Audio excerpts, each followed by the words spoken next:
La palabra del Señor dice en Hechos capítulo 1, versículo 8.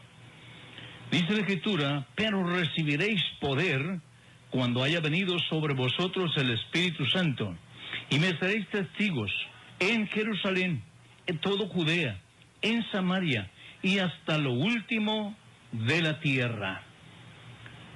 El poder que le fue dado a la iglesia. La iglesia del nombre de Jesús es la única organización que ha durado tanto tiempo. 2000 años tiene ya de venir funcionando. Sus fundadores murieron, pero la gente siguió. Esos líderes que continuaron llevando el mismo mensaje.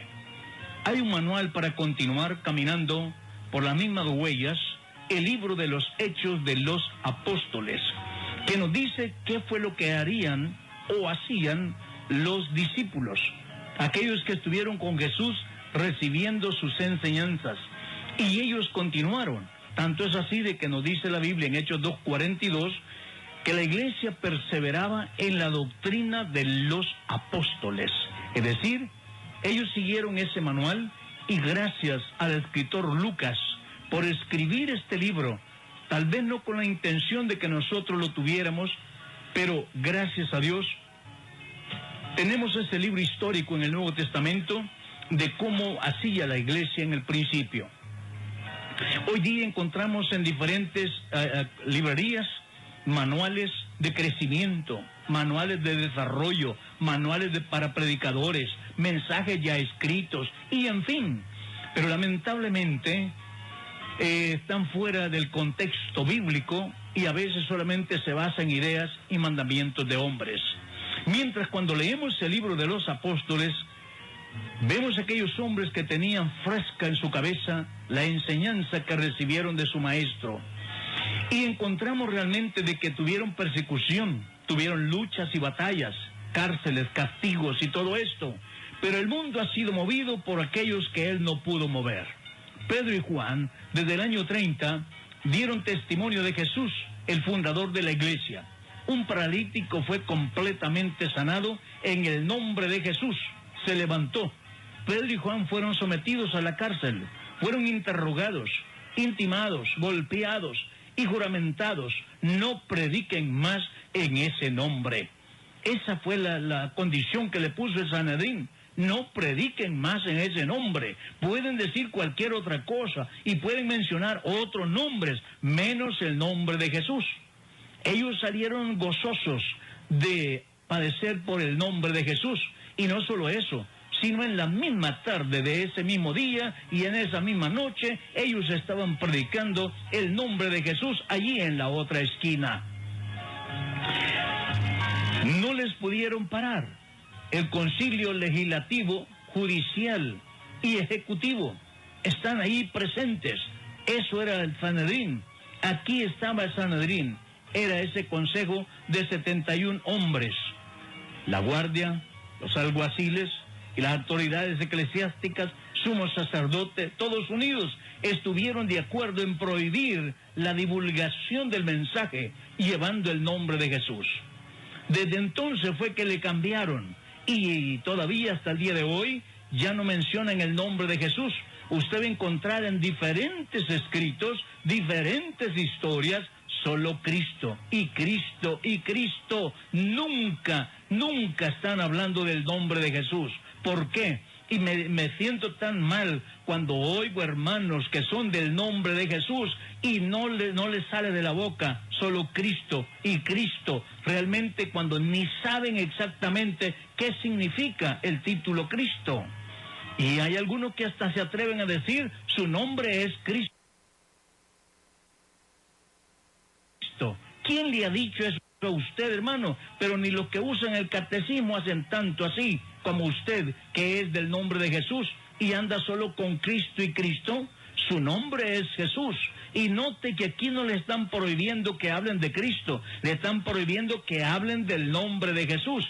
Y varios pastores se creyeron esto y salieron con esa enseñanza, predicando un evangelio sin nombre, solamente con títulos.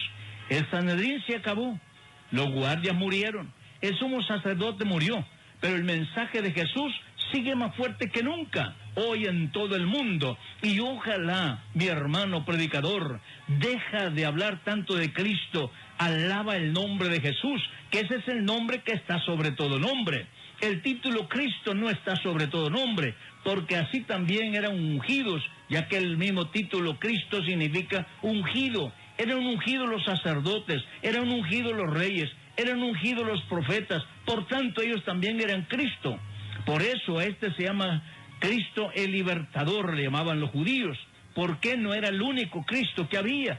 A muchos habían sido ungidos. Es más, también los creyentes que reciben el don del Espíritu Santo también son ungidos con el poder del Espíritu Santo y por eso se les llama cristianos. Pero ¿qué pasa a estos cristianos sin el nombre Jesús? Realmente no están completos. En el tiempo de Pedro y Pablo, allá por los años 60, al año 70 después de Cristo, vino una persecución cruel, motivada por el malvado emperador Nerón. Ese odiaba a la iglesia de Jesús, y sus predicadores decidió acabar con ellos. ¿Cierto? Lo mató, ellos murieron, pero el mensaje sigue vivo, porque el mensaje no era de Pedro, el mensaje no era de Pablo, el mensaje es del Señor Jesucristo. Y gracias a las palabras del Señor que Él dice, mis palabras son espíritu y son vida. Por eso permanecen hasta el día de hoy. Y algo que me ha gustado a mí comprobar es lo siguiente, que las palabras escritas en la Biblia funcionan todavía. Hombres y mujeres pueden alcanzar lo que dicen esas tremendas promesas del Señor. Vino la persecución a la iglesia. Esta fue una de las persecuciones más duras en aquellos años. Nerón encendió en fuego a Roma y acusó a los del nombre de Jesús de haberlo hecho, y que ellos eran los actores de tan grande crimen. Y por esa razón la iglesia tuvo una persecución espantosa. Decían que Pablo era un hereje y los seguidores de Jesús eran herejes. Hasta el día de hoy hay muchos allí, por ejemplo algunos de Lin, que así nos llaman, herejes. ¿Por qué nos dicen eso? Porque están al lado de Nerón y tienen la misma doctrina venida de Roma. ¿Por qué predicaba a Jesús? Por eso era hereje Pablo, y los creyentes de aquel siglo, pues lo seguiremos siendo, si para ellos esta es herejía. Seguiremos predicando a Jesucristo como Señor y Dios.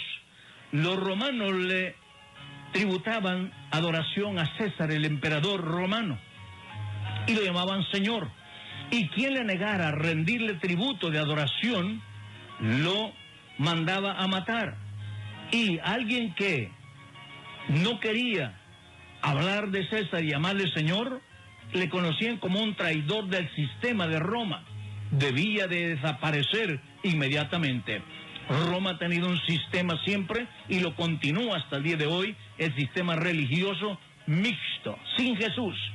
Esta fue la razón de la matanza, porque los del nombre prefirieron ir a la muerte, pero no adorar a Nerón o a César, sino rendirle adoración a Jesucristo y reconocerlo como Señor y Dios. Ellos reconocían que Nerón era un hombre mortal y que se acabaría, lo cual así fue, pero Jesús es el Dios Todopoderoso. Por orden del emperador Nerón, le dieron muerte a Pedro, a Pablo, entre los años 65 al 70 después de Cristo. Pero la iglesia de Jesús sigue adelante más fuerte que nunca. El imperio romano empezó con una forma muy cruel con los dirigentes y de la iglesia de Jesús. Usó el fuego, la horca, la sierra, las fieras en los fosos del imperio y los sometió a los peores castigos, como el potro y otros.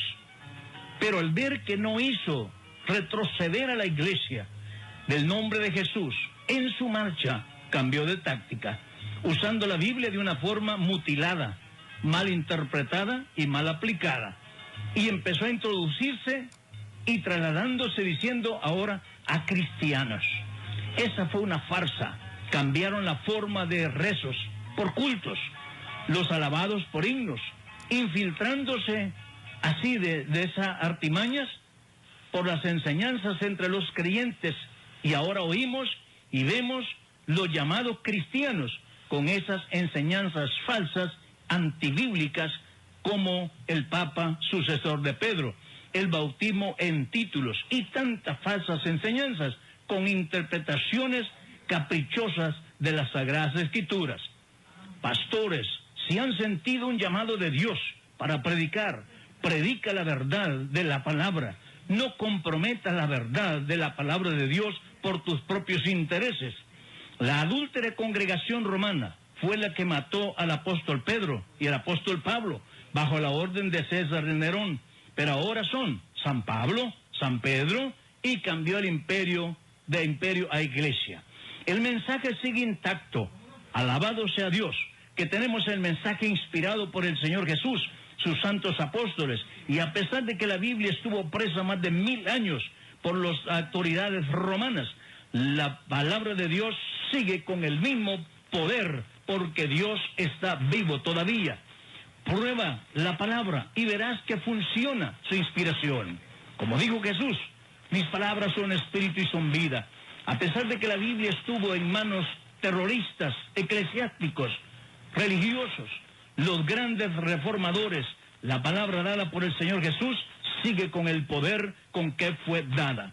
Aún en la traducción al español por su cardenal y revisada por otro cardenal romano, si bien es cierto que cambiaron el contenido de algunas porciones de la Sagrada Escritura, Dios ocultó el mensaje de identificación como el único verdadero Dios y glorioso plan de salvación trazado por el Señor Jesucristo en pro del hombre. Arrepentimiento, bautismo en agua en el nombre de Jesús para remisión de pecados y recibir el Espíritu Santo, eso está tan claro en la Biblia.